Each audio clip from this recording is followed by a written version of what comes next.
I found out. My wife's business trip was actually an affair. So I waited for her to come home and exposed everything.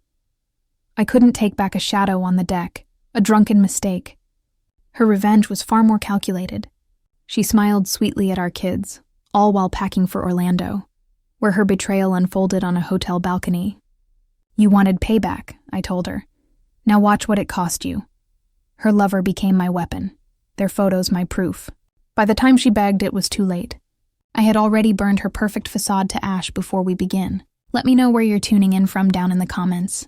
And if you enjoy this story, don't forget to subscribe and turn on notifications so you never miss our next tale. I've always thought of myself as a pretty regular. My name's Ethan Evans, 42 years old, and I've lived my whole life in Ohio, except for the 4 years I spent at college down south. People who meet me say I come off as calm and level-headed, maybe even too calm. I've been married to Victoria for almost 10 years, and I believed we had a decent marriage. 2 kids, a suburban home, the usual ups and downs, but it's funny how one weird, drunken moment can rip the rug right out from under everything you've taken for granted.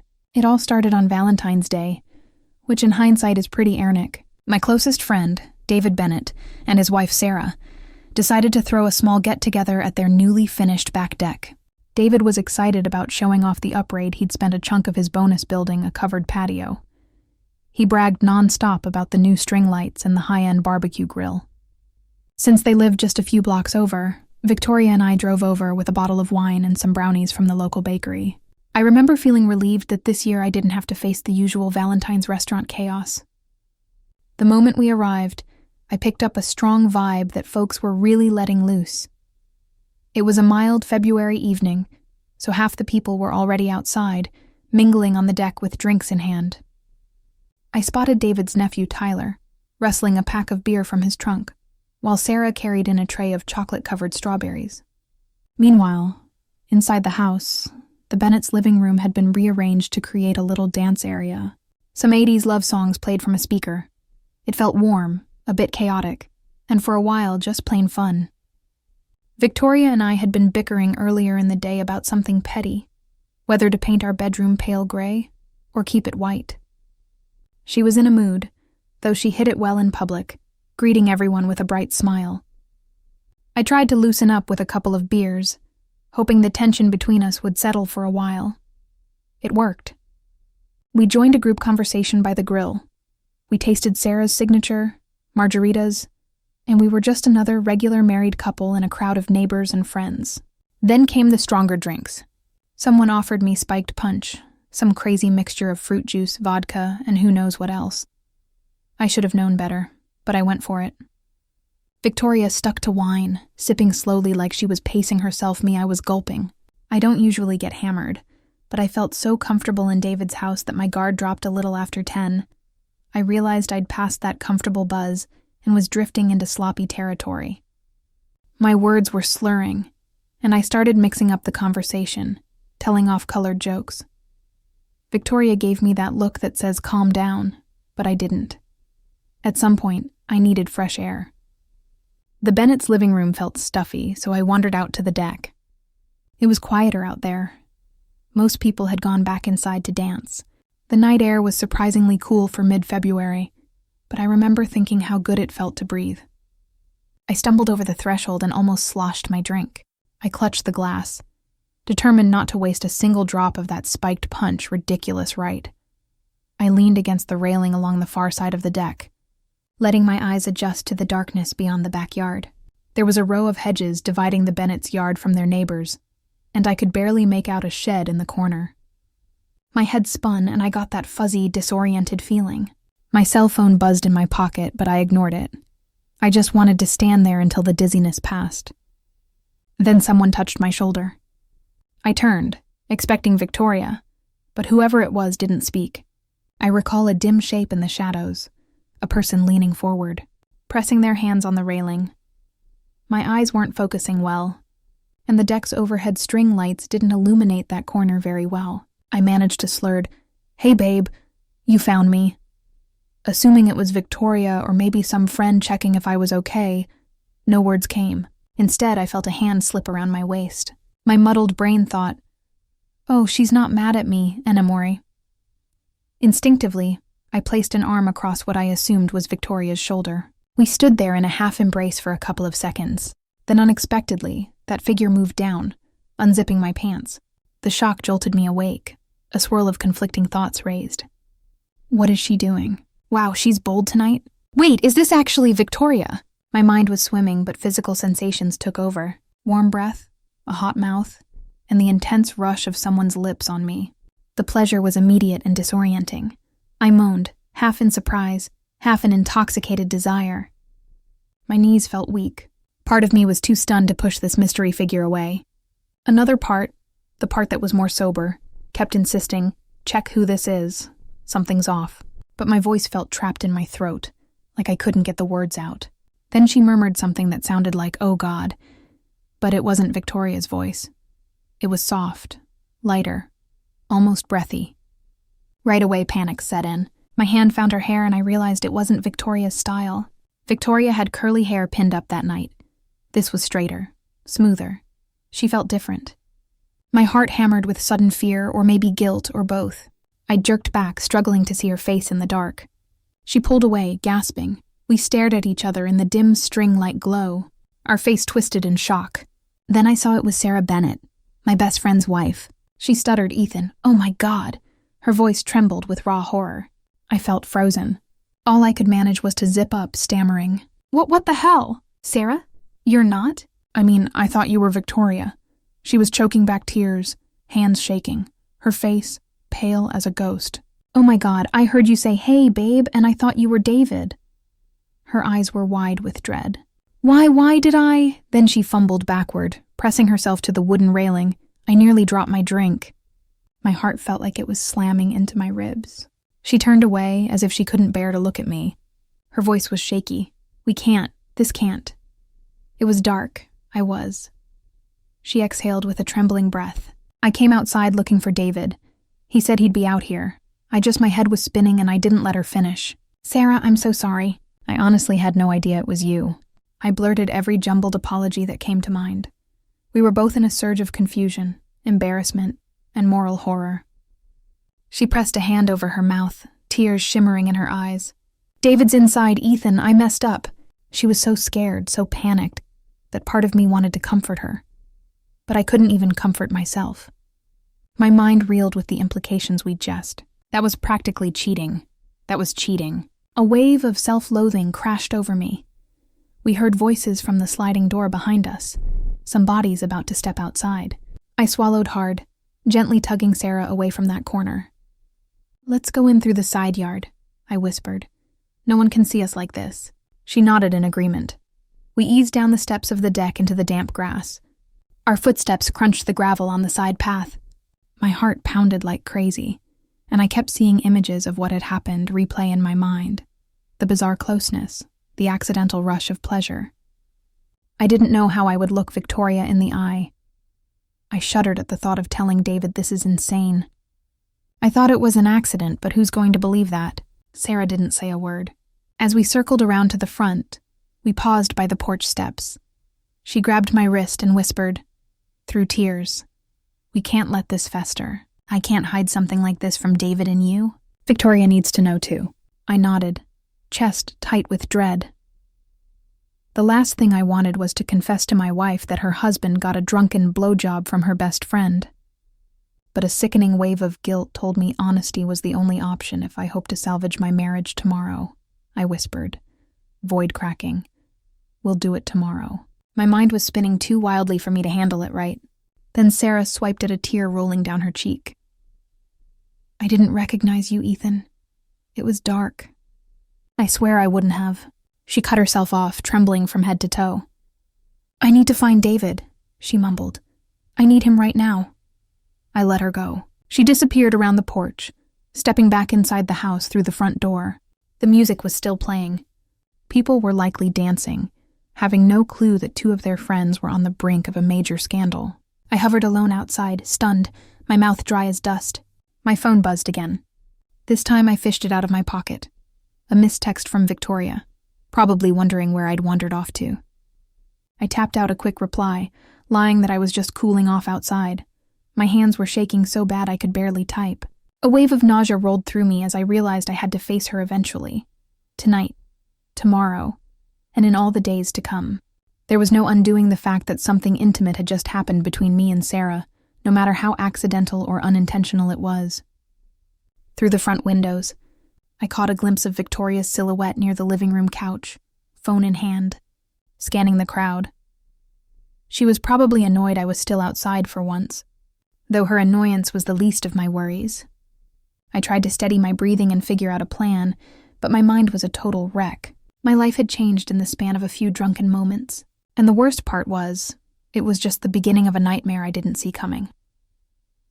End of Chapter 1, Chapter 2, Guilt and Truth, a rock's 1,200 words. I woke up the next morning with a massive headache and a sense of dread so thick it felt like a weight on my chest. The night before, I'd managed to slip home with Victoria around midnight without any immediate confrontations. But I hardly remembered the ride she drove, as I was too drunk to be trusted behind a wheel. On the drive, she mostly complained that I'd had too many drinks and made an ass of myself, though she didn't seem suspicious of anything else. Meanwhile, the guilt over what happened on David's deck gnawed at me like a fever. Every time I tried to block it from my mind, the memory of Sarah's mouth on me shoved its way back. It made me feel sick to my stomach. I'm the kind of person who usually sleeps well, but that night I tossed and turned. Victoria dozed off next to me, probably relieved I'd finally shut up. I lay there with my eyes on the ceiling, wondering how to handle the fact that I'd betrayed her, even if it was an accident. By dawn, I decided I had to tell her the truth. My wife was in the kitchen when I got up, sipping coffee in her purple bathroom. She looked over at me, her expression still a little stern about my drinking morning. She said flatly, "How's your head pounding?" I muttered, easing into a chair at the small table. I took the mug she've offered me. "Thanks." She studied me over the rim of her own coffee cup. "Well, you'd better not do that again. For a long time," she said, "I was worried I'd have to drag you out of David and Sarah's house." I managed a weak smile, heart racing. "Yeah, I know. Listen, I need to talk to you about something." My voice wavered. She raised a brow, clearly sensing a shift in my tone. This was a conversation that could change everything. My stomach twisted before I could continue. Our 7-year-old daughter Chloe ran into the kitchen, still in her pajamas with cartoon dogs on them. "Mom, Dad, can we have pancakes?" She sounded so cheerful that it sliced right through the tension. Victoria softened at Chloe's bright face. "Sure, sweetie. I'll whip something up in a bit." She reached out to smooth Chloe's messy hair. Chloe hopped up onto a stool, glancing between us. "What are you guys talking about?" she asked in that innocent, curious way. "Kids do, just some grown-up stuff," I said, trying not to sound too stiff. "Daddy was apologizing for being a doofus last night." Chloe giggled. "You were silly, Dad. You smelled funny, too." She wrinkled her nose, making Victoria let out a small laugh. I forced a grin. "Yeah, I did. I'll do better next time." Victoria gave me a nod as if to say, "We'll continue this conversation later." The kids always came first on weekend mornings. Sure enough, our son Noah, who was 5, ambled in wearing his superhero cape. Victoria and I shall do our adult issues and went into the routine, cooking pancakes, cleaning up spills, cutting fruit. But the tension never left my chest. I kept seeing that dark corner of the deck and Sarah's panic-stricken face. By mid-morning, Victoria loaded the kids into the SUV to run errands. She had a grocery list pinned to her phone. Plus, she wanted to drop by the local pharmacy for vitamins. I volunteered to stay behind, secretly hoping I could find time to text Sarah. But I also realized how suspicious that might look in the end.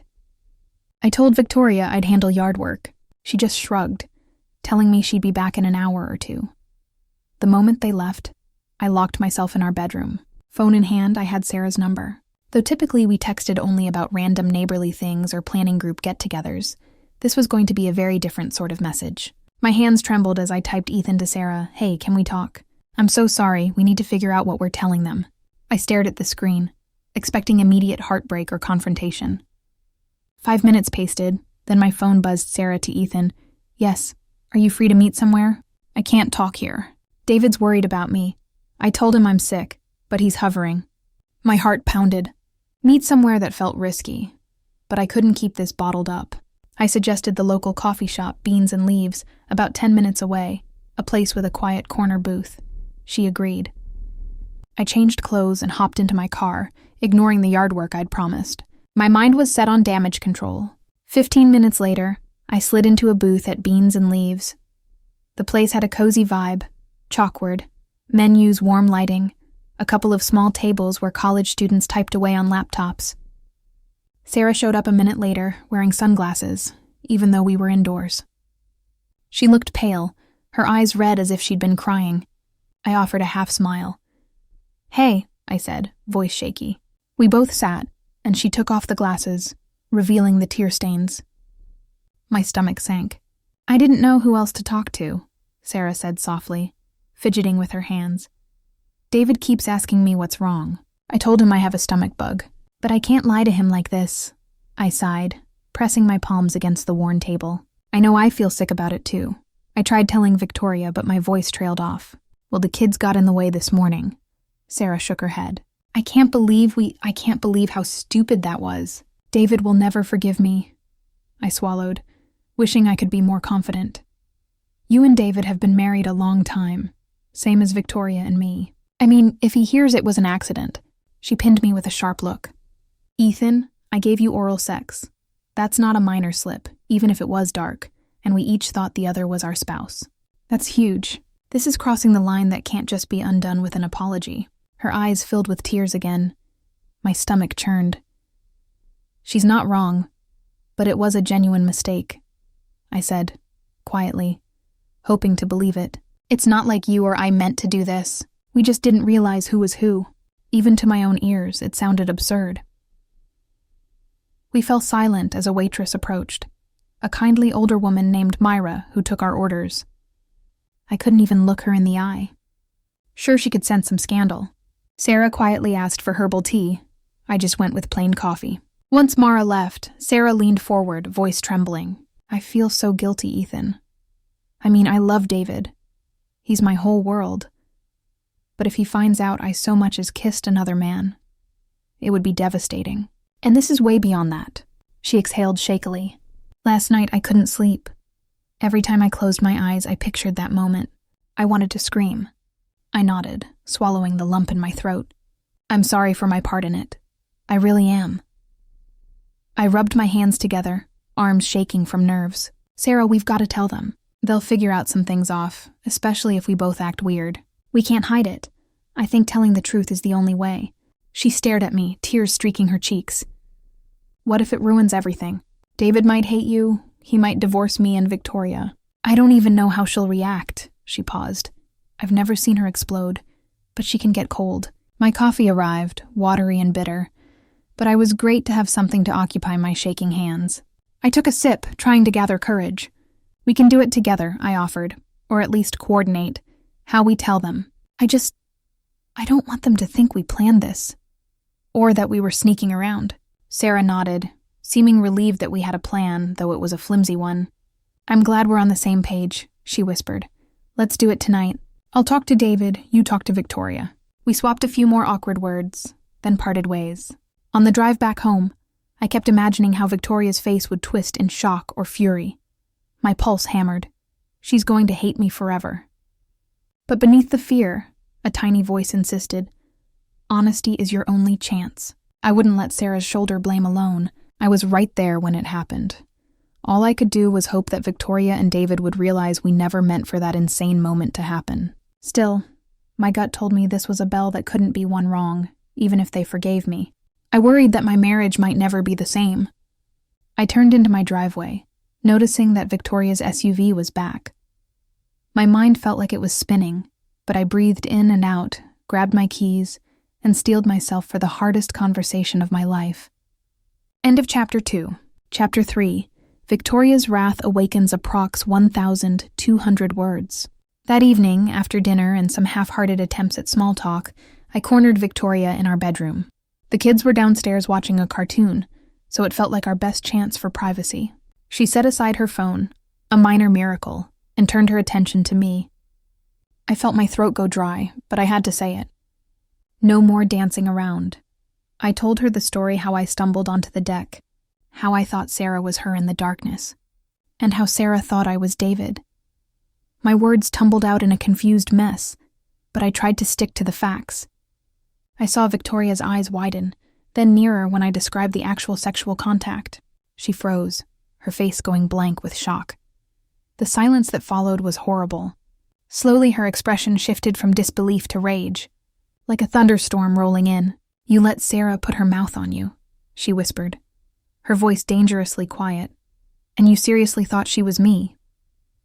I swallowed. Yes, I know it sounds insane, but happened so fast. We were both drunk and the deck was dark. She cut me off with a sharp laugh that held no humor. "Oh, you were drunk.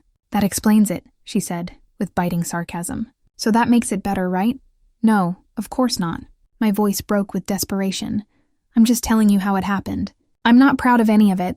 I wanted to tell you immediately." Victoria's lips trembled. She clenched her fists at her sides. I watched as she tried to decide if she wanted to scream or cry. Finally, she spat Ethan. "Do you realize how messed up this is? Sarah is one of my closest friends. Now my husband, and she God. This is disgusting." A shock of humiliation coursed through me. I know. Believe me. It felt wrong the second I realized it wasn't you. I rubbed my eyes, feeling a headache blooming. "It was an accident, but that doesn't change how it looks." She stared at me for a full tense, breathing hard. Then she grabbed a pillow from our bed and slammed it against the mattress, as if that was the only outlet for her anger. Her voice shook. "You say it was just a few moments. You're sure I met her gaze?" "Yes, just a few seconds," she realized right after I did. We freaked out. It ended right there. Victoria pressed her hand to her forehead, letting out a shaky breath, and Sarah told David already. I nodded. She planned to talk to him tonight. We were going to do this at the same time, so nobody kept secrets. She paced across the bedroom, her slippers scuffing the carpet. "I need some air," she muttered, but instead of leaving the house, she just walked in circles, arms crossed tight. The tension was suffocating. I tried to ease closer. "I'm so sorry, Vic," I whispered. "I know you have every right to be angry." She shot me a glare that pinned me in place. "Angry doesn't even cover it!" "Ethan, I feel betrayed and I feel violated. How do I know you and Sarah aren't covering up something bigger? Maybe this has been going on for months." The implication stung. "I would never cheat on you," I said firmly. "Never." Her laugh was hollow. "Well, you kind of did." She folded her arms around herself like I was trying to keep from falling apart. "What if I did something like this to you?" she demanded. "What if you found me with David? Would you just shrug and say, 'Oh, it was a mistake, no big deal'?" My heart twisted at the thought of her with David. "I'd be devastated," I admitted. "I get it, Victoria. It's not something you can just forgive overnight." She stormed past me, heading into the hallway. I followed anxiously, worried the kids might overhear. She paused at the top of the stairs, turning back to glare listen. She hissed, "I'm not going to blow up in front of Chloe and Noah. But we are not done talking about this. Not by a long shot." I nodded, shame burning my cheeks. "I understand." She stormed downstairs, leaving me alone. I sank onto the bed, my pulse racing. My phone buzzed, and my gut clenched. Maybe Sarah was checking in. But when I glanced at the screen, it was only an automated alert from work, something about a security software update. The normalcy of it felt absurd right now. 10 minutes later, I forced myself to walk downstairs. Chloe looked up from the couch. "Dad, are you okay? You look kind of weird." She was hugging a stuffed giraffe. I mustered a half smile. "I'm just tired, sweetie." "How's the movie?" No jumped up, pointing at the cartoon on the screen. "There's a robot dog, Dad. It's awesome." He wore that giant grin that only a kid can pull off. I patted his shoulder. "That's cool, buddy." My chest felt heavy. My kids had no idea their entire family dynamic might be crumbling. Victoria was in the kitchen, pulling out a carton of juice from the fridge. Face tense, we locked eyes for a moment, and she looked away, focusing on pouring a drink for Noah. I swallowed, unsure how to keep living under the same roof when she was furious. But for now I played the role of dad, passing out some snacks and hoping we could maintain a facade of normal. About an hour later, while the kids finished up the cartoon, Victoria gestured for me to join her in the hallway. Her voice was cold and controlled. "I just got a text from Sarah," she whispered. "She told David everything." I braced myself. How would he react? Victoria tapped her phone screen, glancing at it. He apparently forgave her. "Can you believe that?" she said. He was angry at first, but now he's trying to calm her down. He wants to meet with us tomorrow, the four of us tea. Oh, talk it out. My eyes widened. So David's not furious at me. I'm sure he's not thrilled, Victoria muttered, but Sarah says he's more worried about how this will affect their friendship with us. He believes it was an honest mistake. He's a bigger person than I am, I guess. Her voice dripped with bitterness. I sighed. Look, maybe it's a good idea to meet, clear the air, figure out the next step. Victoria's lips tightened. Fine. We'll see how forgiving I feel tomorrow. For now, I'm going to put the kids to bed. She turned on her heel. You can clean the dishes. I took that as a sign of her not wanting to even look at me. So I cleaned the kitchen, scrubbing plates in tense silence while my mind spiraled. Outside. The sky was already dark, the streetlights casting orange halos on the pavement. My neighbor, Mrs. King Kid, walked her dog past our house, oblivious to the emotional wreck inside. I envied her for that fleeting moment. Eventually, I went upstairs to check on the kids. Chloe insisted on a bedtime story, so I read her a silly picture book. Noah was already dozing, hugging his superhero cape. When I left their room, the hallway felt heavy. Victoria had closed our bedroom door. I knew she'd locked it. She never locked it. That alone told me how deep her anger ran. I sighed, grabbed a spare blanket, and headed downstairs to the couch. There was no sense in pushing my luck. I curled up, mind reeling over every detail I remembered how Sarah's hair felt. I hated that I remembered. I tried to bury that memory, but it kept flashing through my mind like some twisted highlight reel. Guilt crawled through my gut, and I wondered if it would ever fade. Eventually, I grabbed my phone and typed a short text to David. Ethan to David. I'm sorry, man. I never wanted this. Let's figure it out. Thanks for hearing Sarah out. I appreciate it. A minute later, my phone buzzed. David to Ethan, we'll talk tomorrow. Sarah explained. I believe you both. Let's keep our heads okay. His response, it was surprisingly calm. Maybe that meant we had a chance to survive this nightmare. But as I lay on the couch, I thought about Victoria's eyes filled with rage. And I realized that even if David and Sarah could move on, my wife might never see me the same way again. End of Chapter 3. Chapter 4. Ethan's first attempts at peace rocks 1,200 words. The next morning, I woke on the couch stiff and unrested. The sun cast a pale glow through the living room windows. I dragged myself up, noting that Victoria and the kids were already moving around upstairs. I heard Victoria's firm footsteps, followed by the kids' lighter voices. Even though it was a Sunday, we usually kept to a routine, maybe go out for donuts or let the kids play at the park. But today, an uneasy weight hung in the air. After last night, I wasn't sure if I'd even get so much as a hello from my wife. I shuffled into the kitchen. Victoria was at the counter, sipping green tea. She'd changed from her pajamas into jeans and a simple sweater, but her hair was still undone. No sign of her usual quick morning routine. Maybe she hadn't slept well. She gave me a curt nod. Kids want pancakes. I told them, we'll do cereal. Her voice was clipped. I cleared my throat, keeping my tone gentle. I can make pancakes, it's no problem. She shrugged. Fine, go ahead if you want. I got to work, grabbing flour, eggs, milk, mentally thankful for something normal to do. Chloe and No scurried in, brightening at the sight of batter. Chloe tugged on my shirt. Dad, can you make smiley face pancakes? She asked. Hopefully, like you used to, despite my stress. I mustered a grin. Sure, kiddo. She cheered and took No's hand, leading him to the table. Meanwhile, Victoria lingered by the sink, phone in hand, occasionally typing quick messages, likely updating Sarah or coordinating the meeting with David. I felt tension radiating off her. After we ate, I suggested taking the kids to the local park, Maplewood Green. They can run around, burn some energy, I said.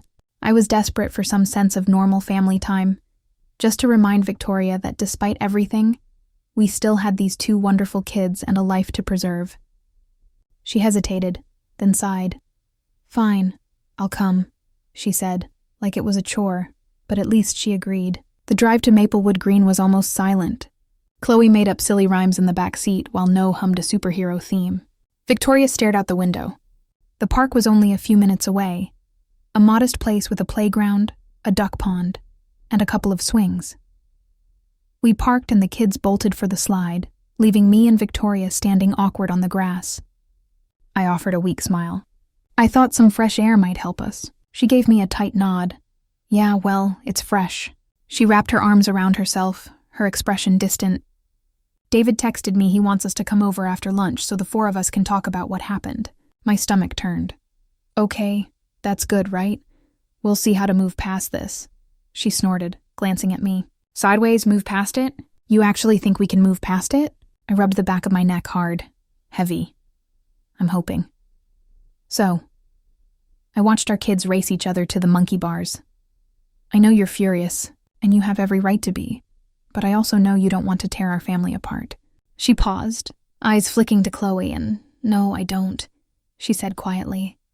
But it's not that simple. Every time I look at you right now, see Sarah's face, imagine you. She stopped, swallowing the rest of her words. I reached for her hand without thinking, but she pulled away, crossing her arms. Please don't, she muttered. An older woman walked her dog nearby, casting us a curious glance. I forced a calm expression, nodding politely. It felt like everyone around us lived in a normal bubble while we were stuck in some twisted version of reality. I exhaled, slowly, stepping back to give Victoria space. We spent about half an hour watching the kids climb, slide, and chase each other around the grass. Occasionally, Victoria answered a text or tapped out a message. Meanwhile, I just tried to hold it together. My head throbbed from lack of sleep, and the tension in my chest felt like a permanent fixture. Eventually, we coaxed Chloe and Noah back to the car with a promise of snacks at home. The ride back was as tense as before. We had lunch, grilled cheese sandwiches for the kids, leftover chicken for us, mostly in silence. Victoria then suggested the kids watch a cartoon again. Once they were settled, she turned to me. Let's get this over with, she said flatly. The kids can stay at your sister's place for the afternoon. I don't want them to hear any shouting if things go bad. A flicker of relief passed through me. Maybe she was actually thinking ahead. That's a good idea, I said. I called my sister Diane, who lived 10 minutes away. She was always happy to have her niece and nephew over, but her voice carried a hint of concern at my abrupt request. I told her we'd just have some grown-up stuff to handle. Diane hesitated, then agreed. She reminded me she had to run errands later, but promised to keep Chloe and Noah until dinner time. I thanked her and hung up. Then I quietly told the kids we were dropping them off to play with their Aunt Diane for a few hours. They were thrilled, none the wiser to the drama unfolding. Before we left, I tried one last time to connect with Victoria.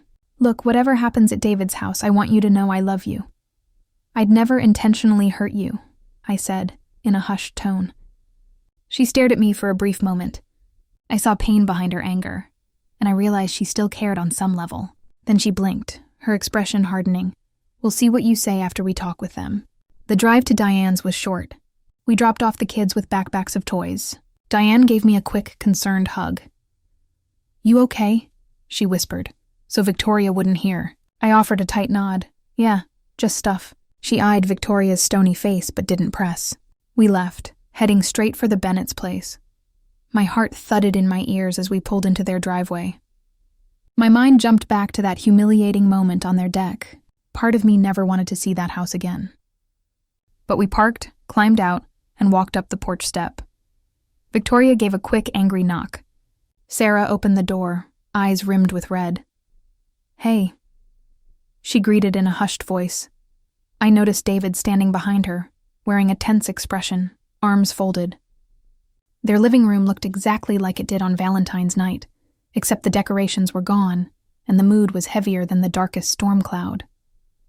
Victoria brushed past Sarah without waiting for an invitation. I followed, clenching my jaw. David gave me a nod, a forced attempt at politeness.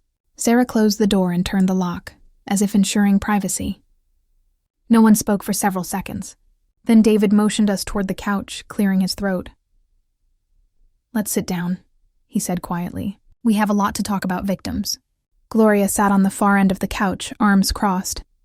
I chose a cushion next to her, but kept a few inches of distance.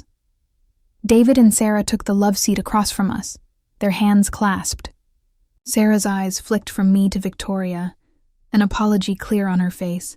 David exhaled. Sarah told me everything last night. I was shocked, but I believe her when she says, neither of you had any idea who you were messing with in the dark. Victoria let out a small, bitter laugh. Nice to see you're so calm about it, David. I'm not feeling so zen. She glared at Sarah. We were friends. Did you even think about me when she cut off? Tears brimming. I can't even say it. Sarah wiped her own tears, cheeks flushed. I hate that I've hurt you, Victoria. This wasn't we never intended to. Her voice broke. David placed a hand on Sarah's arm, turning to Victoria with a composed expression. I get it, Victoria, this is messed up, but you know Sarah. She'd never do this on purpose, and Ethan didn't go out there wanting an affair. It was a freak accident. Victoria's jaw clenched. She turned to me. You have anything to add, or is that the story we're all sticking to? My mouth felt dry. I wish I could go back and not drink so much. I wish I could take it all away. But I can't, I said plainly. I just want you to believe me that I never meant to betray you. She sniffed, wiping her cheek. Betrayal is betrayal, Ethan. David cleared his throat again, trying to mediate. We can't undo last night, but if we want to salvage our friendships, or your marriage, or ours, we need to figure out how we move forward. That's all I'm saying. Sarah nodded, tears dripping onto her blouse. She looked at Victoria. I'll do anything to make this right. Please don't hate me. The tension radiating from my wife was almost visible. She stared at them, then at me, as if deciding the fate of everything in that living room. I felt sweat bead on my forehead, desperately hoping we could find some path forward. But a small voice in my mind whispered that we might already be too late. By the time March rolled in, my house felt more like a pressure cooker than a home. The fallout from that mistaken intimacy on David's deck hadn't shattered my marriage in one thunderous explosion. Instead, it was this drawn-out, silent war, like a low-grade fever you can't shake. Victoria grew quieter by the day, each of her silences laced with tension. She didn't slam doors or scream, not in front of our kids anyway. Instead, she hit me with 1,000 tiny, passive-aggressive dabs, a single raised eyebrow, an offhand remark about not trusting any man, or the way she'd rolled her eyes when I tried to help close with homework. She never said I forgive you. She just let the anger fester. I'd come home from work my day, spent partly at the local TV station I owned, and partly doing finances in my cramped office downtown, and find her sitting on the living room couch with a glass of water, eyes vacant. The second she heard me walk in, her posture stiffened, and she'd greet me with a flat hey, or nothing at all. The only other words we exchanged were about the kids or bills. It was downright suffocating. One Thursday night, I was helping Noah brush his teeth when Victoria's cell phone rang down the hall. He was giggling, getting two-faced foam everywhere. So I didn't pay attention at first, but I heard her voice grow sharply defensive. I managed to catch a snippet, Mom. Not this again. We'll talk about it later. Then she hung up. Turns out Harriet, my dear mother-in-law, had been coaching Victoria on how to handle the so-called patriarchal betrayal.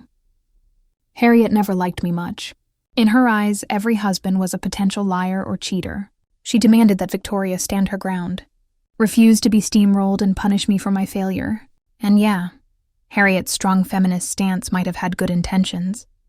But she took it to extremes, like encouraging Victoria to reassert total control over the marriage. Later that same evening, I confronted Victoria in the kitchen. Hey, I murmured, trying to keep my voice calm, so Chloe and Noah, who were in the living room, wouldn't overhear. Is Harriet giving you a hard time? She didn't glance up from the pan of macaroni. She was stirring. She's just looking out for me. Then she shot me a sideways glare. Not that you care. I swallowed my frustration. Of course I care. You're my wife. I don't want your mom pushing you to do anything extreme. Victoria set her wooden spoon down with a loud clank. Oh, so now you're worried I'll do something extreme. That's funny, Athen. Coming from the guy who made a fool of me at a Valentine's Day party. Her words stung, but I forced myself to stay composed. We've been over this, I said quietly. You know how sorry I am. She pursed her lips. Well, I'm sorry that I believed in you, she shot back, voice dripping with contempt. Then she turned off the stove and shouted for the kids to wash up for dinner. End of conversation. The tension was enough to leave me feeling paralyzed. That night, after the kids were in bed, I ended up on the couch again. The show on TV played to an empty room. My mind kept wondering to how Harriet's influence seemed to be fueling Victoria's anger. I understood that my slip-up, accident or not, had shaken Victoria's trust in me, but the intensity of her resentment felt amplified, almost like Harry was fanning every member of Doubt into a blaze. In the weeks that followed, I noticed Victoria spending more time on her laptop. She'd be at the kitchen table, absorbed in website after website. Whenever I came around, she'd minimize the screen or pretend she was just reading the news. It took me a while to piece together that she was looking into corporate training events, some of them out of state. She'd left a tab open once by accident, and I caught a glimpse of a conference in Chicago that triggered an uneasy knot in my stomach. I remembered how Harriet had said something once about taking a break from the marriage as a way to punish the man. One Saturday afternoon, the hush in the house was unbearable. The kids were playing upstairs, and Victoria was on the phone, presumably with Harriet. I felt like we needed some normalcy, so I approached Victoria as she hung up. "Hey, do you want to go out for ice cream with Chloe and Noah? The weather's decent," I offered with a tentative smile. Her eyes were distant, lips tight. "I'm busy," she said, crossing her arms. "You can take them if you want. I have my own plans." I noticed a swirling tension around her, the kind that told me she wasn't simply busy with something harmless. She had a fierce glint in her eyes, a sort of quiet determination that unnerved me. But I couldn't force her to talk, not without risking another fight in front of the kids. After I left with Chloe and Noah, we picked up ice cream cones from a local shop and sat on a bench by the river that runs through our little city. The water moved slowly, glistening under the afternoon sun. Noah babbled about his new favorite cartoon hero, while Chloe asked me questions about making TV commercials. I tried my best to answer, but part of my mind was back at home, worried about Victoria's plans. It was that same day that Harriet's phone call had evidently a fire under Victoria. She decided she was going to attend a weekend conference in Chicago, of all places, and she'd do it without consulting me. She'd already found a listing for a finance-related workshop, a perfect excuse for an extended stay. But I didn't know that at the time. All I had were little clues: the tension Harriet's voice on the phone, the suspicious websites, the ominous silence that made my own house feel so foreign. 2 nights later, I overheard Victoria in the laundry room telling Harriet, "Yes, Mom, that's the one. I already filled out the form. I'll book it tomorrow." When she came out, she nearly bumped into me in the hallway. She glared, scowling like I'd invaded her privacy. "Eavesdropping, Ethan," she demanded. I raised my hands in mock surrender. "No, just getting a glass of water," I said, stepping aside to let her pass. I noticed she was holding a handful of Fresh Life, but was gripping it too tight, like she was angry at the clothes themselves. She disappeared upstairs, leaving me with a sinking feeling in my gut. Something was in motion, and Harriet was fueling it. The heavy quiet in the house was like a countdown. On top of that, I sensed that Victoria was pulling away from our kids too. She used to help Chloe practice reading every night and sing Noah to sleep with silly songs. Now she'd vanish for long stretches, letting me handle bedtime alone. I'd find her in the garage texting, or hunched over her laptop on the hood of the car, or just sitting silently with that cold look in her eyes.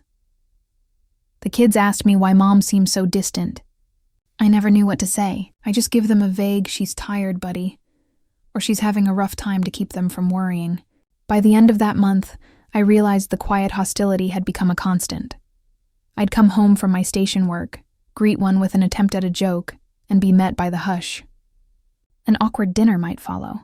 If Victoria bothered to join us, then we'd retreat to different corners of the house. It was like living with a ghost who occasionally manifested only to give me a death glare. That's when it finally dawned on me. If I kept ignoring the warning signs, I'd be blindsided by whatever Victoria and Harriet were plotting, and Harriet's pushy take-him-down-a-peg attitude suggested something bigger than an angry outburst. Still, part of me clung to hope that we could fix it, that eventually Victoria would remember the real me, the man who'd been loyal every day of our marriage except for that bizarre, drunken slip. Unfortunately, life doesn't always hand out quick solutions.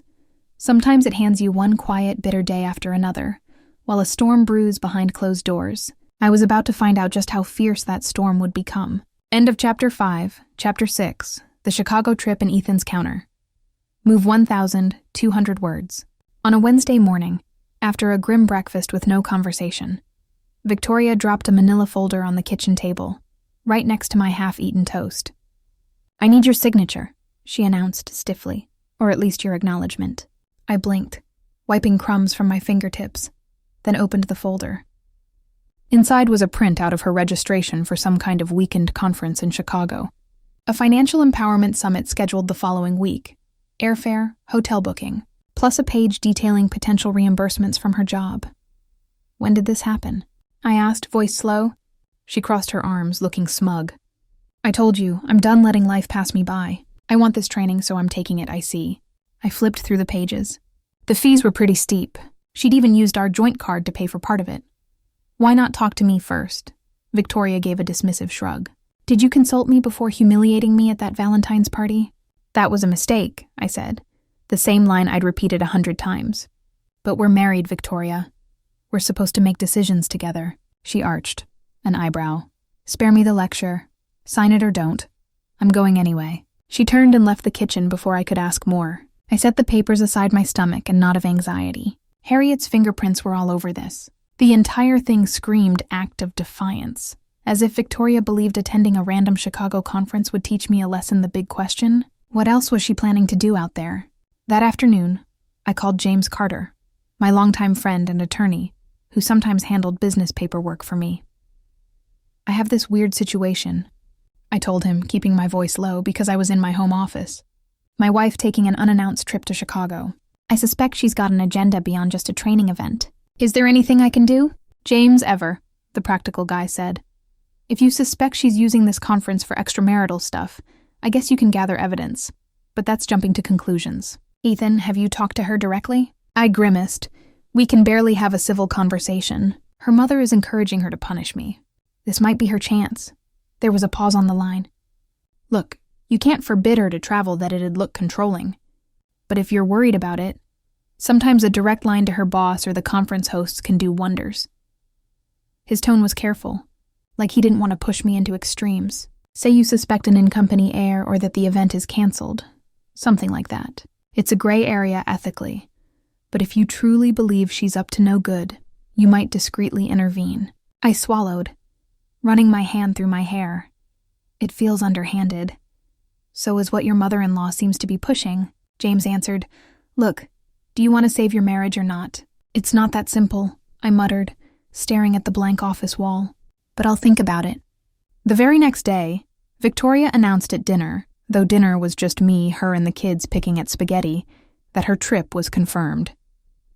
"I leave Friday morning, back Sunday night," she said. Chloe asked, "Are we going with you, Mom?" Victoria just shook her head, not bothering to sugarcoat anything. That night, I phoned James again, anxious.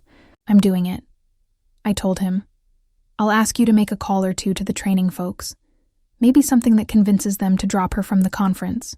James exhaled on the other end, a silent acknowledgement that this was tricky. "All right," he said slowly. "Just remember, if Victoria finds out it was you who sabotaged her trip, she might go nuclear."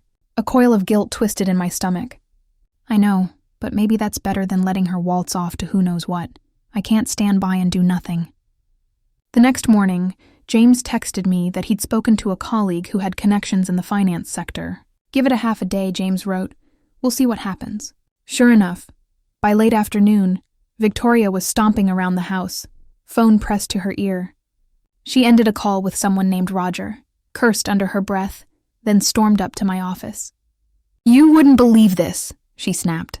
"They've postponed the entire conference until further notice. Something about an organizer conflict with the venue. I got an email just now." I made a show of frowning. Sympathetically. "That's tough luck." She narrowed her eyes. "Is it?" She stared at me so intently. I felt my pulse spike. "You don't look that upset." I kept my expression neutral. "I'm surprised, that's all. They canceled it so last minute." "Postponed," she corrected, practically spitting the word. She folded her arms. "It's odd. The email was super vague, something about not enough sign-ups. But I just talked to a coworker who was also planning to attend, and she said sign-ups were at capacity."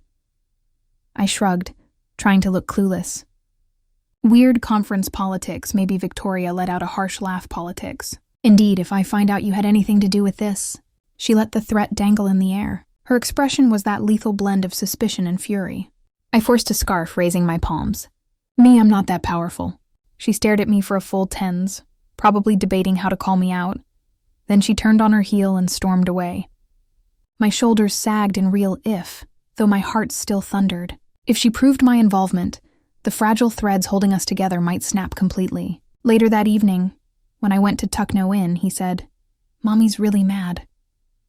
I gave him a sad smile and ruffled his hair. "She's just having a rough time, buddy. It's not your fault." The sight of his worried little face tore me up inside. He was too young to understand why the house felt so charged.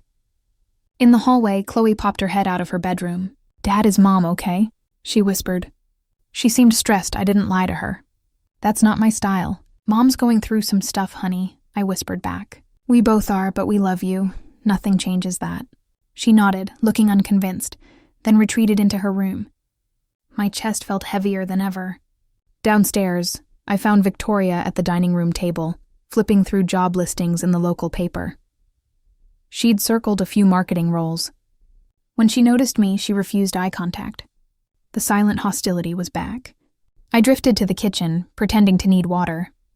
The truth was I couldn't stand the tension, so I busied myself cleaning the counters for the 10th time. Eventually, Victoria spoke, her voice echoing from the dining room. "You can't keep me locked up here forever, Ethan," she said, biting off each word. "I'll find another conference or I'll do something else." "You'll see," I paused, staring at my reflection in the shiny faucet. "I'm not trying to lock you up," I called back. "I just wish we could talk this out before jumping into random trips."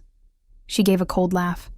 "Talk it out, don't insult me. You showed me exactly how you handle things when you forced me to scrap my Chicago plan." I wanted to deny it, to say I had nothing to do with it, but I didn't trust my voice not to betray me, so I let the silence hang. She stood and walked toward the stairs. "You haven't even begun to see what I'm capable of," she muttered, eyes glinting with a fierce anger. Then she disappeared, leaving me in the kitchen with the wet counters and my racing thoughts. A sense of dread sank in. Our marriage was turning into a chess match, each of us making hidden moves, lies piling up. I'd canceled her Chicago trip because I was afraid of what she might do there, afraid Harriet was pushing her into a fling or something worse. But by doing so, I'd created a bigger rift. In that moment, I realized I'd only delayed the inevitable end of Chapter 6. Chapter 7, Escalation and Ethan's Strategy, 1,000. 200 words. The next week felt like living in a house made of glass, every argument or misunderstanding threatening to smash us to pieces. Victoria's fury soared to new levels, and I struggled to keep my composure. One morning, Chloe came downstairs in tears because Victoria had snapped at her for accidentally spilling milk on the couch. I found my daughter hunched over by the coffee table, face red. She yelled at me, "Chloe, hiccup, I didn't mean to spill." I gently wiped her tears. "It's okay, sweetie, Mom's just upset about other stuff." Of course, it's not ideal to blame Victoria's mood for everything, but I couldn't let Chloe carry the guilt. Meanwhile, Victoria stomped upstairs, slamming our bedroom door. The tension was especially harmful for our kids, and I started to see wearing them down. That same afternoon, Harriet called. I ended up answering before I saw the caller. "Ado, it's you," she said flatly, her tone laced with disdain. "Where's Victoria?" "She's out," I replied. "Do you want me to have her call back?" Harriet paused. "Actually, you know what? I have a thing or two to say to you, Ethan." She launched into a tirade about how I'd clipped Victoria's wings by meddling with the Chicago trip. "She deserves her freedom," Harriet declared. "You men are all the same, clamping down the moment a woman tries to better herself." I massaged my temple, annoyance mounting. "I never stopped her from bettering herself, Harriet. I want to be included in these decisions." "Isn't marriage about partnership?" Harriet scoffed, "Don't play innocent. You humiliated her at that party, and now you sabotage her attempts at stepping away. Let me warn you, Ethan. If you keep her caged, you'll regret it." Before I could retort, she hung up that call, left me, shaking with a mixture of anger and guilt.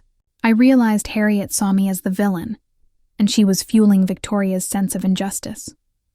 In the quiet aftermath, I found myself strategizing how to diffuse this growing storm. My business training reminded me that ignoring a crisis only makes it worse. One evening, after the kids were in bed, I found Victoria in the garage, tapping on her phone while leaning on the hood of our sedan. Listen. I began softly shutting the door behind me. I get that you're angry. You have every right to be upset about that night, but we can't keep living like strangers under the same roof. It's killing us and hurting the kids. She glared at me, then focused on her phone again. You sure you want to talk about it now, Ethan? Or do you just want to keep playing puppet master, canceling my trips? My chest tightened. I didn't. I paused. Denying it outright felt like a lie. I'm worried about you. I don't want you making a drastic decision because Harriet is egging you on. She let out a bitter laugh. Harriet's not my puppet master any more than you are. She's just helping me. See? I don't have to endure your mistakes or your control. I ran a shaky hand through my hair. I'm not trying to control you, but you've shut me out. You're ignoring the kids half the time. You can't pretend this is healthy. She pocketed her phone, stepped in closer. Maybe I don't care about healthy right now, she said in a low voice. Maybe I want you to know what it feels like to be left in the dark.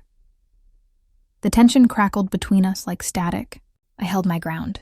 Victoria, we need help, counseling or something. This slow war isn't good for any of us. She shook her head vehemently. I'm not going to marriage counseling, so you can spin some story that it was an accident, or that I'm overreacting. We both know you crossed a line with Sarah. I swallowed the rising panic.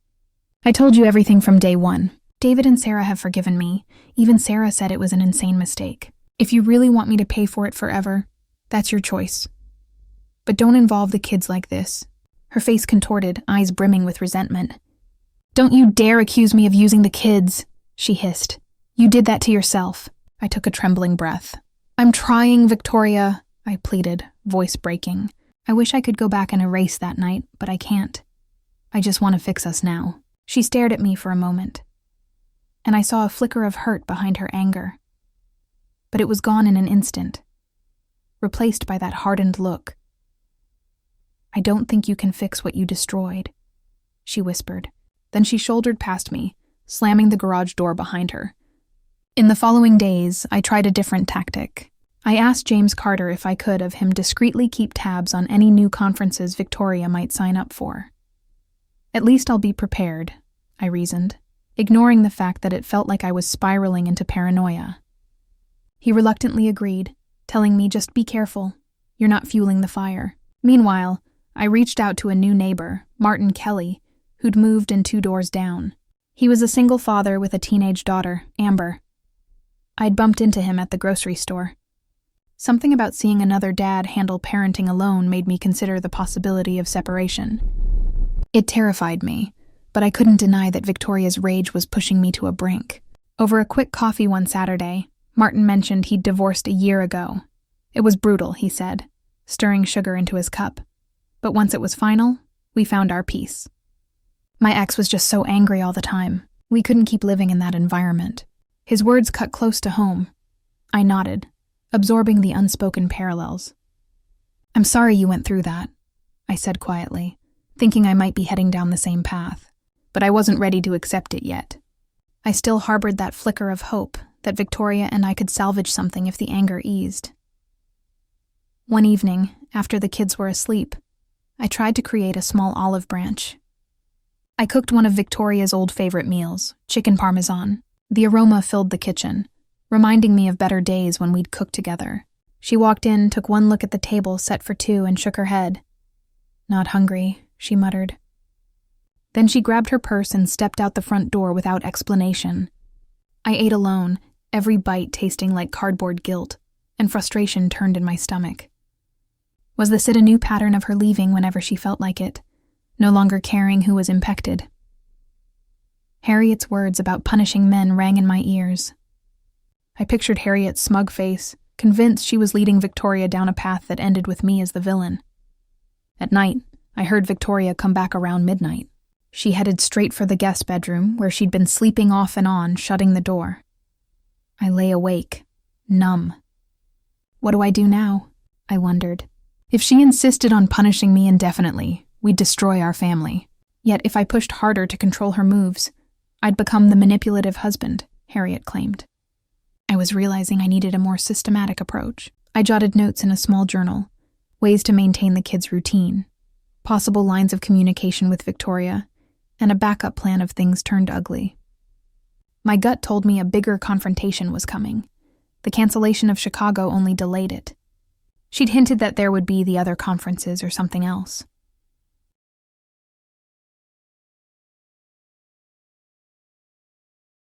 As she put it, she wanted me to sweat, to feel powerless. End of Chapter 7.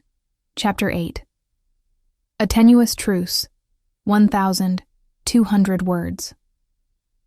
Maybe it was the looming spring weather, or Miss Baby. Victoria realized we were at risk of tearing the kids' emotional well-being to shreds, but suddenly she seemed to back off.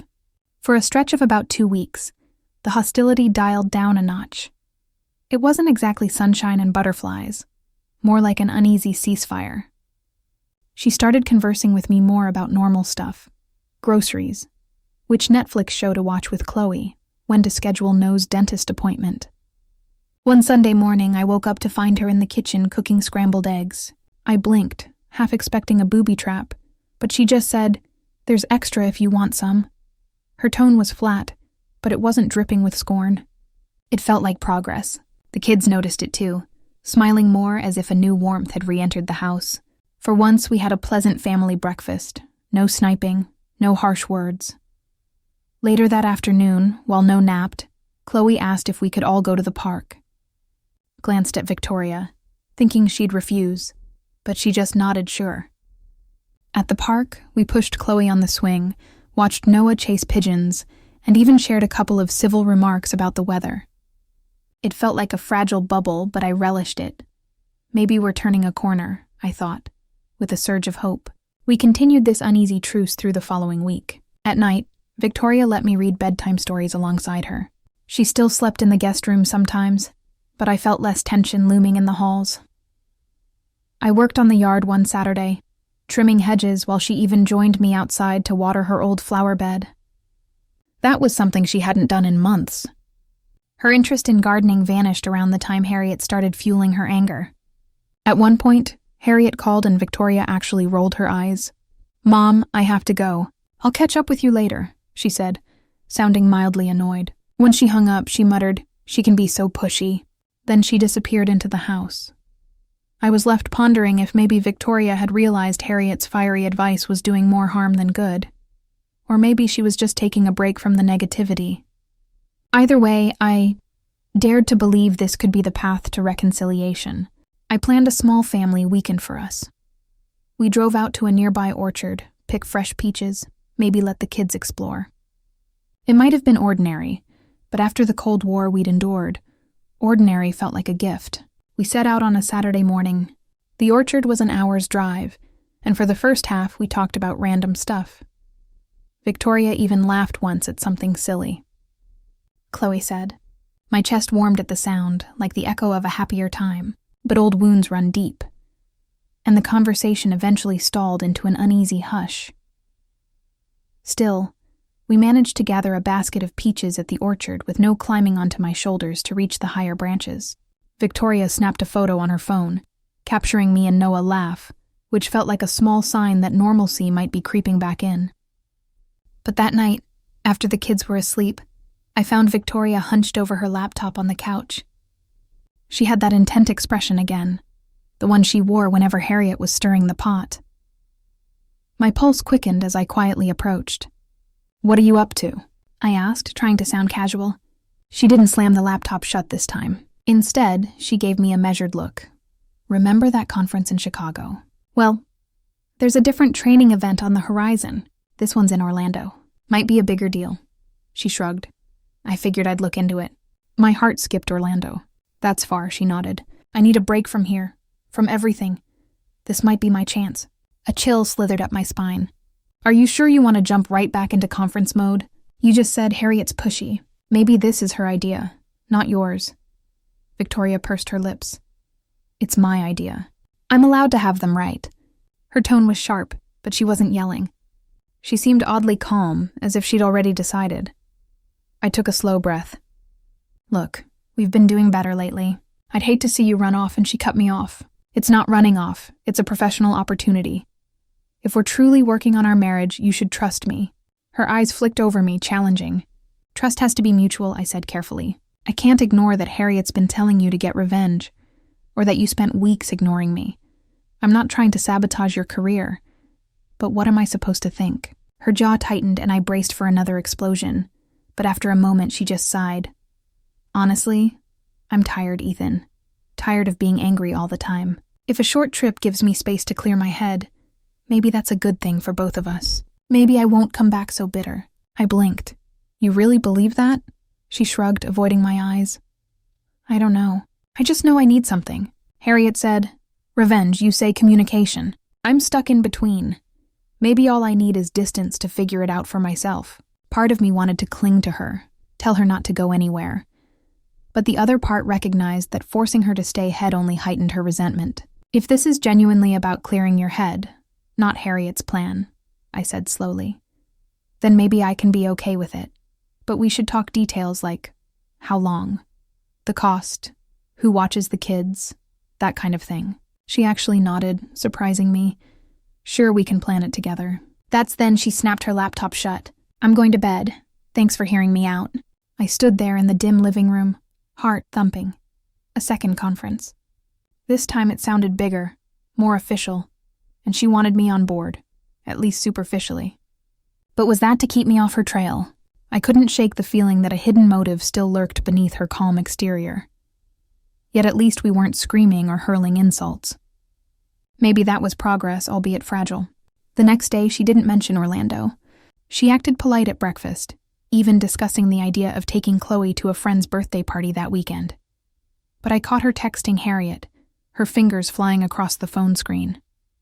She had that look again, determined, resolute. My gut twisted. When I left for work, she stood by the front door, giving me a tight nod. We'll figure it out, right? She asked, her voice strained soft. I nodded back, uneasy. Sure, I said. We'll figure it out. Her answer was a faint, almost cryptic smile. That evening, while we folded laundry side by side, she finally dropped the bunchel. I'm going to finalize the details for Orlando, she said, glancing at me. I'll let you know once it's locked in. My throat went dry. When are you thinking of leaving? Not sure yet, she replied, as flicking back to a pair of nose pajamas she folded. But it'll be soon. I forced a nod, my mind reeling. Okay, I said quietly. The hush that followed felt charged with half-truths. We were in a so-called truce, but under the surface, the next conflict was brewing. She'd said we'd planned it together, yet she also seemed one step ahead. As we finished up, my phone buzzed with a text from James Carter. But I didn't dare open it in front of Victoria. She shot me a brief, guarded look, then continued her folding. We're both hiding things now, I realized with a sinking feeling. Before bed, I stood by the hallway window, staring at the silhouette of the neighbor's house. Under moonlight, the streets were quiet, as if mocking the turmoil in our home. Inside me, a storm churned. This shaky lull wouldn't last.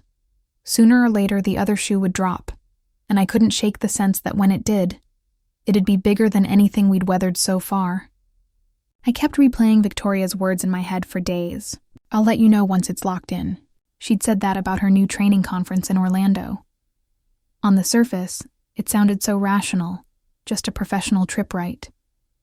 But after everything we'd been through, the bitter silences, Harriet's meddling, the canceled Chicago plan, I couldn't help sensing something darker under the veneer of business. A creeping dread followed me like a shadow. When I confided in James's, my longtime friend and attorney, he listened quietly before speaking.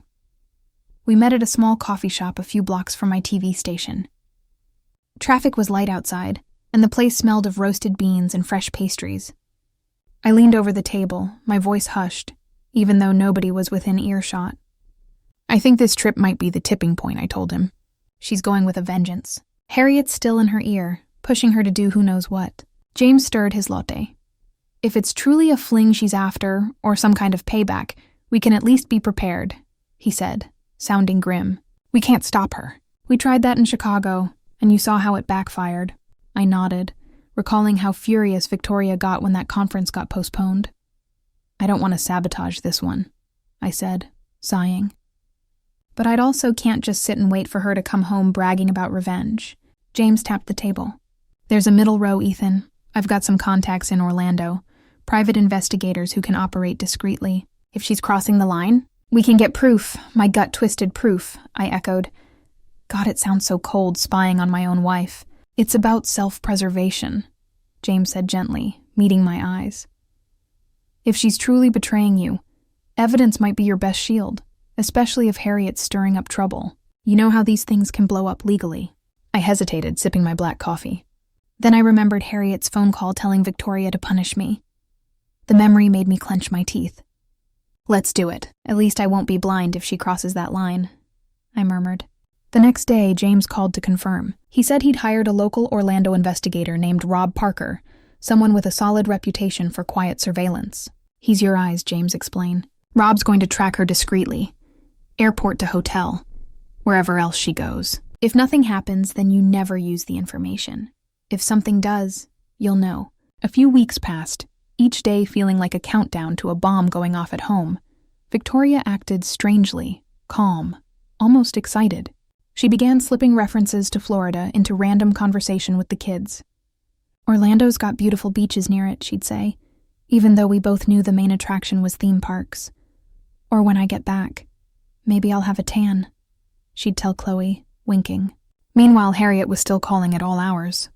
I overheard Victoria laughing once, saying, "Yes, Mom, of course I will," in that secretive tone.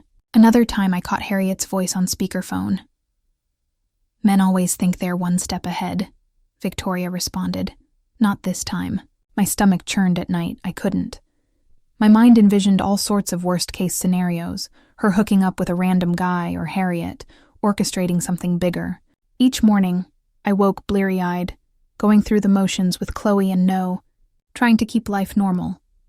I dropped them off at school, managed tasks at my station, and came home to find Victoria buried in her phone finalizing flight details.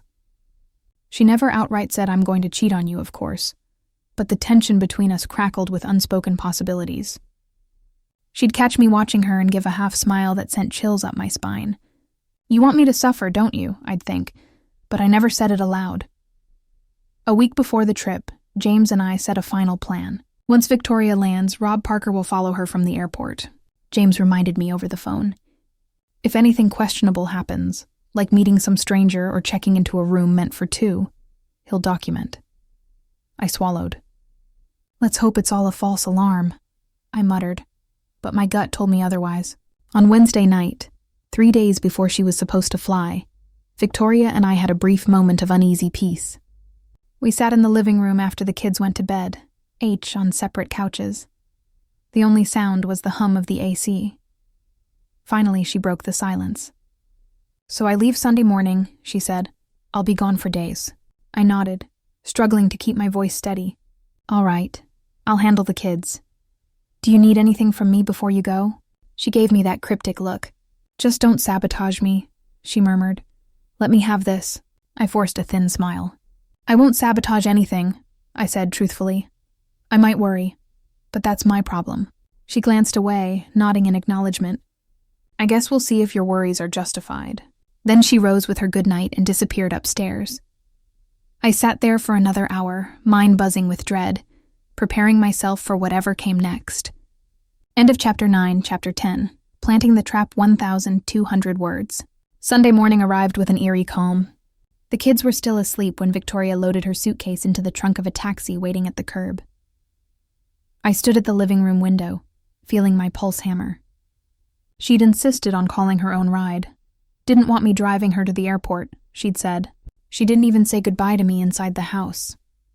The last glimpse I got was through the glass, her handing the driver a slip of paper, presumably the airline terminal instructions. Then she was gone. No hug, no farewell, just that quiet departure. At dawn, I sighed, running a hand through my hair. "This is it, Ethan," I told myself. "If she's going to cross the line, it'll be now." James had given Rob Parker all the flight details, so I would be waiting in Orlando. The kids woke up around 7, and I plastered on a reassuring grin, making them pancakes. Chloe asked if Mom had left. I said yes, for a work trip. No wanted to know if she'd bring back souvenirs, and I said probably. Inwardly, I fought a rising wave of anxiety that threatened to break my composure. Around noon, I got a text from James. Your investigator is in place. We'll keep you updated. My stomach churned. I spent the day trying to distract myself by playing board games with Chloe and Noah, then taking them to a local park. The bright sun and lively bustle of families felt at odds with my internal tension. That evening, after the kids were in bed, I paced the kitchen. My phone felt like a ticking time bomb in my pocket. Finally, it buzzed around 9 p.m. It was James. Hey, I answered quietly, bracing myself. He didn't mince words. Rob says Victoria was met at the airport by a man he's about 6 feet tall, wearing business attire. They got into a rental car together. My throat went dry. A coworker, I ventured, though doubt clung to every label. Possibly, James said, but Rob overheard them laughing and chatting like more than acquaintances. He's telling them to the hotel now. A lump of dread lodged in my chest. Keep me posted, I whispered, feeling the color drained from my face. I spent the next hour numb on the couch, ignoring some mindless TV show that flickered across the screen. My thoughts were pinned on the possibility that Victoria had arranged to meet someone the moment she landed. She wasted no time. An angry voice in my head hissed. You'd think she'd at least check into the hotel alone. Just before midnight, the phone buzzed again. Another call from James. He sounded more cautious this time, Ethan. It's confirmed she and the man checked into the same room registered as Marcus Pierce, and guessed Rob is snapping discreet photos. They aren't making a secret of it, apparently. I squeezed my eyes shut, heart pounding. So she's not even hiding it that well, I muttered. Damn. James exhaled. We'll keep collecting evidence, he said gently. Let's see how far this goes. I thanked him and ended the call, reeling. Part of me had hoped we were overreacting, that Victoria might actually attend seminars alone. But the truth slapped me in the face. She was stepping into a new conference with a man, possibly orchestrated by Harriet for revenge, or simply Victoria's own choice. The next day crawled by like a slow-motion reel. Every time I glanced at Chloe or Noah, guilt and fear Mary-ward inside me. How could she do this? I thought, we have kids, a life, and she's off hooking up with some stranger just to make me pay. As if reading my attention, Chloe asked if Mom was okay down in Florida. I forced a smile and said yes. She was. Noah asked if we could call her, but I changed the subject to lunch. I felt sick lying to them. But how was I supposed to explain any of this? Later, James texted me updates from Rob Parker. Victoria and Marcus Pierce supposedly attended some daytime workshop. Maybe it was an actual conference. But the real point was the evenings when they dined together at a fancy seafood place, returning to the same hotel room. By Tuesday night, the PI had enough photographic evidence of them entering and leaving that single suite. The final blow was a series of images capturing them on the hotel balcony, too grainy for explicit detail, but it was clear they were in an intimate embrace. I looked at those images on my phone, my hands trembling. The sly Joe felt surreal, a twisted highlight reel of betrayal. So this is how she wanted to clear her head, I thought bitterly. James's phone shortly after, his tone grave. This is incriminating, Ethan, he said, but let's keep a lid on it until we're sure we have everything we need. I nodded, even though he couldn't see me. Yeah, thanks, James. My voice cracked. I ended the call, stared at my reflection in the living room window. What I saw was a man on the edge, haunted by the knowledge that his wife was at that very moment, probably in bed with another man. I closed my eyes, tears burning. Why the hell did you do this, Victoria? I whispered into the empty room. That night sleep eluded me. The kids were safely in their beds, unaware of the tragedy unfolding. I roamed the house like a ghost, eventually collapsing on the couch. In the early morning hours, the final shards of hope I'd once clung to, thinking maybe she'd return from Orlando with a new perspective, were gone. I woke to a quiet house, sunlight trickling through curtains. My phone blinked with a new text from James. Call me ASAP. Rob got more evidence last night. My heart hammered. How could there be more? We already know she's sleeping with him. I dialed James immediately. His voice was tense. They had relations on the hotel balcony. Apparently, Rob caught glimpses on his night vision camera enough for a near-pornographic shot. I felt my chest tighten. That's how reckless she's being. Seems like it, he said quietly. Either she wants to be seen, Or she's so caught up in revenge she doesn't care. Silence stretched between us, thick with unspoken ramifications. This was beyond some casual fling. It was practically flaunting the betrayal. My mind reeled, replaying the image of that deck scene on Valentine's Day. Now, ironically, she was doing her own version of a public display. It stung like salt in a raw wound. I pressed a hand to my forehead. "Keep everything," I croaked. "I might need it." James's gentle sigh echoed in my ear.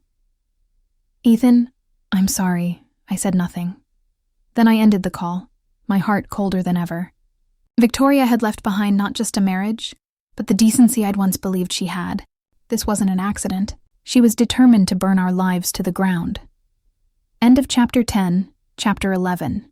Marcus Pierce and Betrayal. 1,200 words. I never imagined I'd spend my days waiting for updates on my wife's affair. But that's exactly what happened. Each new ping on my phone delivered more heartache. Rob Parker, the investigator, was efficient, almost terrifyingly so. He emailed James a steady stream of photos, timestamps, even short video clips shot from a safe distance. I learned the man's name through a snippet of overheard conversation, Marcus Pierce. According to Rob's digging, Marcus was a mid-level executive at the company hosting this financial conference. Possibly single, though it didn't matter, for all. I knew Harriet had scouted him out somehow, or Victoria discovered him during her earlier research. The details barely registered anymore. All that stuck was she's not alone in Orlando, she's with him. The second night, Victoria actually called home, speaking to Chloe and No for a few minutes. I hovered in the hallway, ears perked. She sounded almost giddy, telling them she missed them, that she'd bring back something special. She never asked to speak to me. I heard the phone click, and that was that. Part of me wanted to burst into the living room and shout, "How dare you pretend everything's fine?" But my kids' innocence was more important.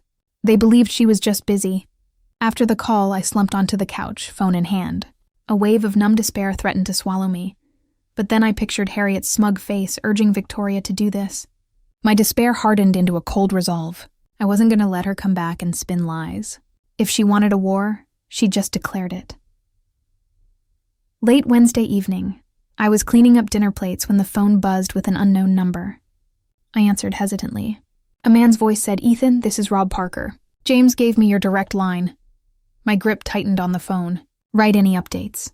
He sounded apologetic. "I'm sorry to say, yes, it's basically confirmed. They're intimately involved. I overheard them giggling about meeting again next month. Something about a future trip." Heat rose in my cheeks. "She's planning another rendezvous, I see," I managed. Rob cleared his throat. "Look, I have plenty of photographic evidence. Maybe more than you need. But I'll stick to your friend's instructions. I also caught them on the balcony last night." He paused, then added softly, "I'm sorry, it's pretty explicit." My heart lurched. She'd repeated that stunt, apparently shameless. "Thanks," I croaked. "Just send it all to James." That night, my mind conjured images. I desperately wanted to banish the idea of Victoria letting another man touch her so openly, potentially in the same spirit of accidental intimacy that had triggered our downfall. Twisted my insides. Only this time it was deliberate and brazen. I tried to sleep, but nightmares plagued me. I saw visions of that hotel balcony swirling with neon lights from the city below. I jolt awake in a cold sweat the house eerily, so eventually I gave up and wandered downstairs. Turning on a dim lamp in the living room, I stared at family photos on the mantel. One of Chloe's 5th birthday, one of all 4 of us at the zoo. My eyes burned with tears. That's gone now, I thought. Thursday morning came and I hauled myself into the kitchen to whip up cereal for the kids. My sister Diane had offered to take them for a day if I needed a break, but I wanted them close. They grounded me, reminded me what I was fighting for. Over breakfast, Noah chatted about a new show he liked, while Chloe was excited for a field trip. Their voices provided a tender melody that soothed some of my raw nerves. By mid-afternoon, James texted me that Rob Parker had delivered a large file photos videos, audio snippets. It was practically a dossier of Victoria's affair. "I have it all on a secure drive," James wrote. "Ethan, call me when you're free." I dreaded that call, but I made it anyway. Pacing outside the TV station while staffers bustled around inside, James sounded almost reluctant to speak. I've skimmed the materials. It's undeniable. They share a room. They're physically intimate, and they plan to see each other again. The Florida trip was nearly over. Victoria was scheduled to fly back Saturday. James sighed. Do you want me to confront her, or do you want to wait until she returns? My mouth felt dry. No, let her come home, pretend I know nothing. A dull anger gnawed at me. Then I'll handle it my way. James hesitated. Are you sure this is going to be brutal? Ethan. I shut my eyes, breathing the crisp outside air. It's already brutal, I said. She's the mother of my kids. But after what she's done, there's no way back. All that's left is making sure I do right by Chloe. And no? He murmured agreement. Then we hung up, leaving me alone with the weight of finality. My mind spun with possibilities. Divorce, custody, even revenge. The last thought made me uneasy, but I couldn't deny how outreached I felt my wife had humiliated me, trampling on our marriage with zero remorse.